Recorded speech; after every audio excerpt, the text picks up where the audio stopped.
But you can see, wow, look at that blasto. That is some really nice coloration right there. So you can see, man, like this is why I love my acans. Wow, like some of these guys are actually looking really good.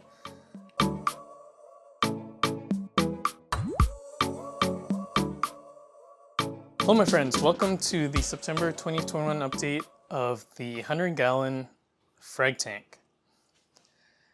Now, if you've been following this channel, the Reef System has gone through a few issues in the last few months. If you're new to this channel and you're interested in that, please check out my last video as I explain what actually happened there. In this video, it's just going to be more about the coral, and I'm just going to give you guys a bunch of LPS and Zoa shots. And you will notice, if you've been following this channel for any length of time, I am short some Montipora in this tank. Now, some of the Monties were really affected by what happened. So as you can see, just from the front shot, things are actually doing very well. I would say most of the LPS, if not all of them, are doing great. Some of the encrusting coral, they were affected by the low nutrients and the zeroing of the phosphates. However, most of them have recovered. So you can see here, not only do we have good coloration, now what I'm looking for in LPS, for example with the acans, I want to see good fluffiness. And if you don't see that fluffiness, it could be because your nutrients are too low, so you're nutrient deficient. There could be other issues too, like maybe you're having some metal issues in your tank. However, nutrient deficiency is potentially one of the reasons.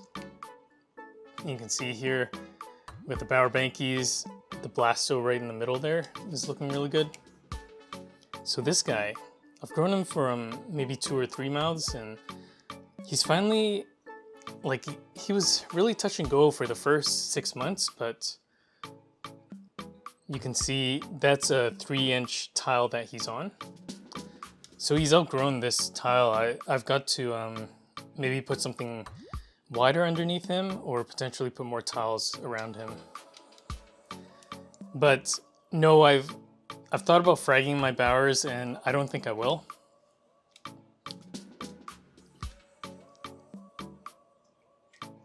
So the euphyllia are looking really good. Euphyllia are also another coral I use now to tell me, hey, my nitrates are too low, or potentially if there's any other issues in the tank. Because generally when nutrients are fine, I find they tend to be more puffy, more extended. Now, how extended they are also is going to be dependent on the amount of flow you have in the tank. However, I know how much flow I have in this tank, and so to me right now, the euphyllia look really happy. Yeah, unfortunately, I'm getting a reflection. So what I'm going to do is, let's just go straight to the top-down shot.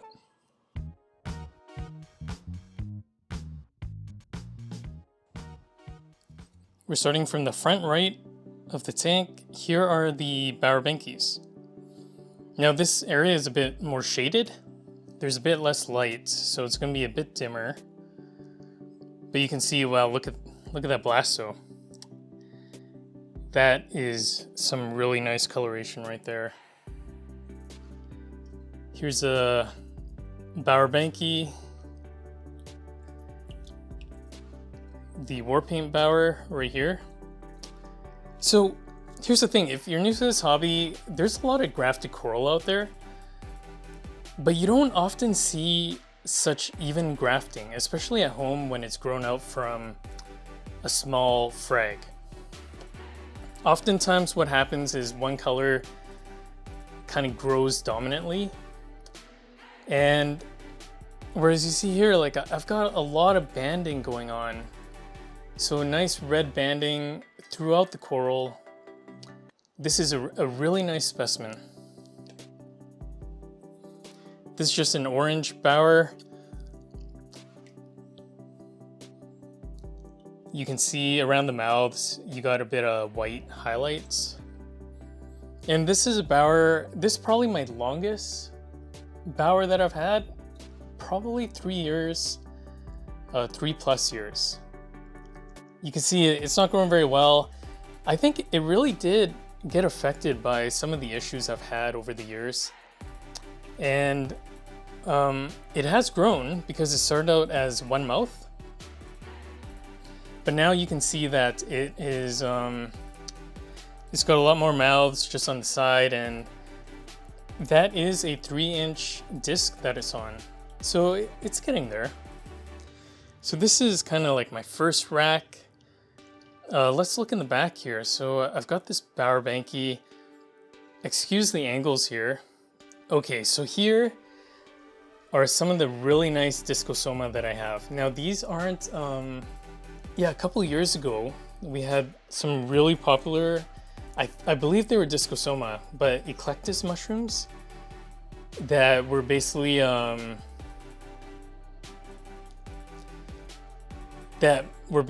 mushrooms that had bright yellow and bright red kind of together on one mushroom. Like, they were going for insane amounts of money. So these are definitely not those. Instead, I just got like a super bright red Discosoma and then this yellow gold Discosoma.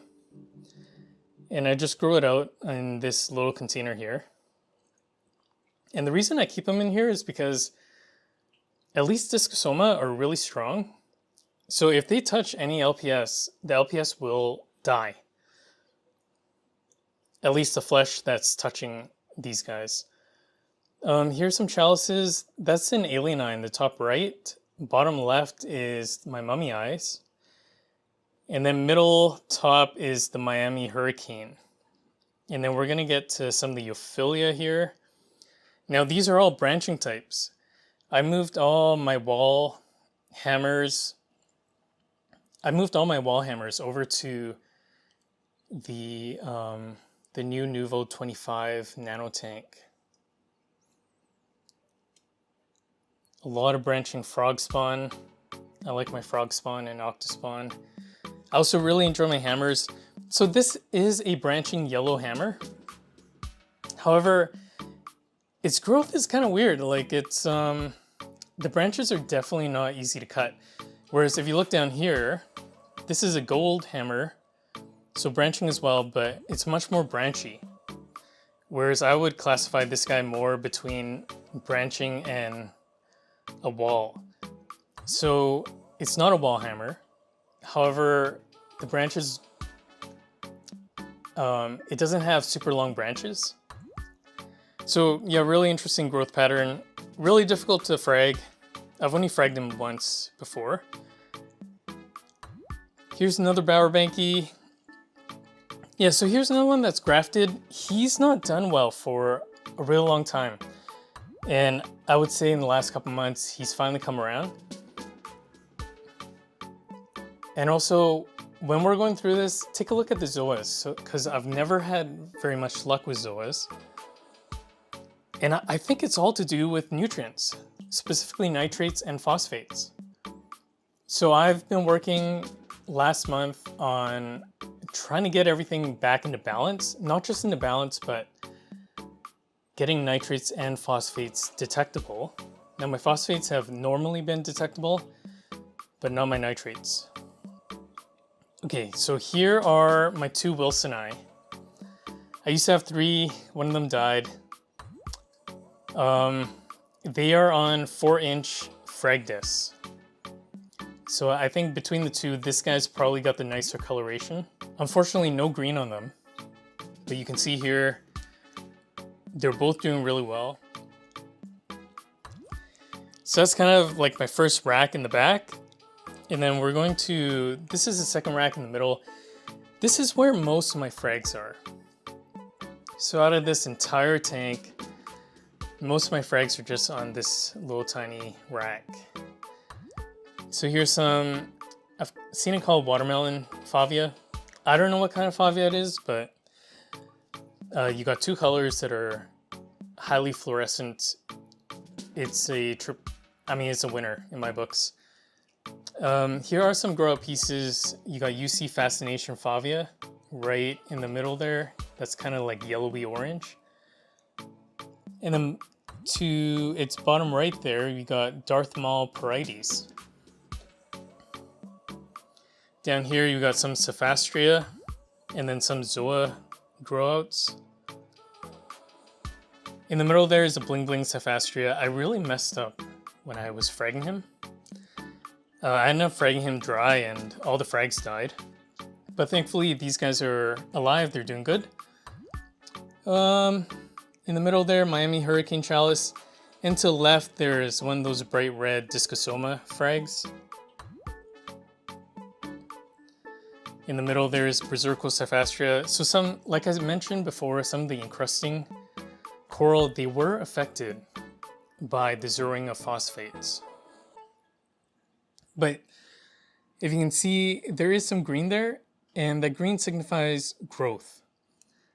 So that's a really good sign. I think these frags, maybe in a few weeks, I'll be comfortable enough to start selling them. And I'm going to have to sell a lot of these because this is probably going to be my last sale for a while. Unfortunately, Aptasia's kind of taken hold of the system. It's not that bad in this frag tank yet. So I gotta take advantage of this window before it really starts to get out of control here. Here's a lot of Zoas. So I've always had bad luck with Zoas, and if you find yourself having bad luck as well, 3 tips: make sure your alk is stable. So they are susceptible to alk swings. Number 2, make sure you have enough iodine. If you're growing macroalgae, chances are you may be iodine deficient. So whether it's water changes or just dosing. And the third one, for me, my issue, I believe now, is I've always had low nitrates. So I'm trying to keep my nitrates up. And for the most part, I think my Zoas are doing pretty well now. So these are just the frags. And I've only got like 4 or 5 different types that are fragged up. In the middle there, you can see that is a Sunset Monty. And the Sunset Monty really benefited when I started dosing nitrates. This is, in the middle there, is just a Favia that I've had. It's not doing that great. I don't know if there's some algae there that's bothering it. So that's basically my frag rack. And then here's my acan section. So these are mostly my growouts, and there are some things for sale. If they're on the smaller frag plugs, they will be for sale. So you can see, man, like this is why I love my acans. And they don't always look as good as this, and I believe it was because I was nutrient deficient. So now they're doing good. Really great coloration on a lot of these pieces. So it may be time to start thinking about fragging at least some of these things that are starting to get a bit more overgrown. And then back here, it's just kind of like a random rack. I got a lot of Monties on here. This is Starburst. So he was not doing well before. Now that things are kind of fixed, you can see the Starburst is coming back. I have no idea what type of Monty this is. I thought it was Stellata, but it may be something else. Here are more Berserko Cephastria frags. This was my Pink Boobies Chalice right in the middle there. Sorry about the lighting. Yeah, unfortunately I lost it. And nothing I did would bring it back. So I did try to dip it multiple times in various dips, and nothing helped. This is another mother colony of the watermelon Favia. So yeah, that's pretty much on this rack. This is just a dead acro thing I was trying to save. In the back, I just have this random rock, and it's got Mystic Monty on it, right at the bottom there. I believe this must be a Monty Cap. to the right. And then some Hollywood Stunner Chalice.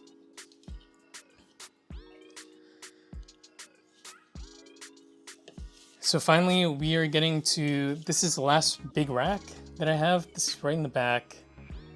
Hopefully the lighting will be okay. I do have some acros on here. Here's some of my Monties encrusting. I don't know what this guy's called, but he's an encrusting Monty. Mystic Monty, here's the sunset. So here are the mother colonies. And you can see like the Mystic was affected by what happened pretty bad.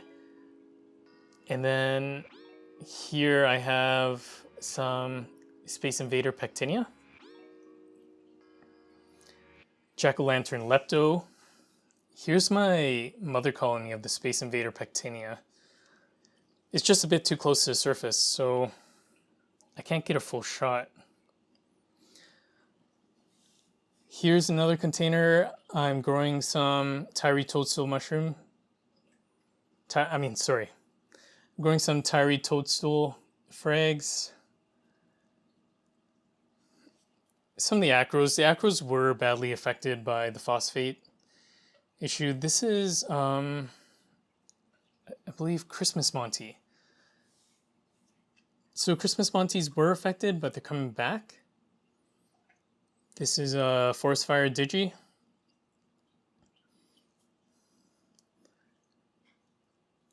Rainbow Millie. So my Rainbow Millie colony was doing terribly in my display tank. I moved him here, and he looks to be happier here. So this is under lower par for sure. Whatever it is, something about this tank it likes. And then we've got some of my zoas that I'm just growing out, maybe to frag in the future. I don't know. I mean, zoas grow, they don't do well for me, and they grow really slow. But Candy Apple Red, I've tried that guy 2 times. This is my 3rd attempt, and it's finally taken off. Sunny D's, this is my 3rd or 4th attempt. Finally doing okay. Utter Chaos. Wow, like some of these guys are actually looking really good. So I believe the one in the middle there is our Yodas. I don't know the names of all of these. In the middle there is petroglyphs. This one I think is Orange Pulpy or Bloodsuckers. Yellow Brick Road or Midas. And yeah. So my collection's not grown by very much.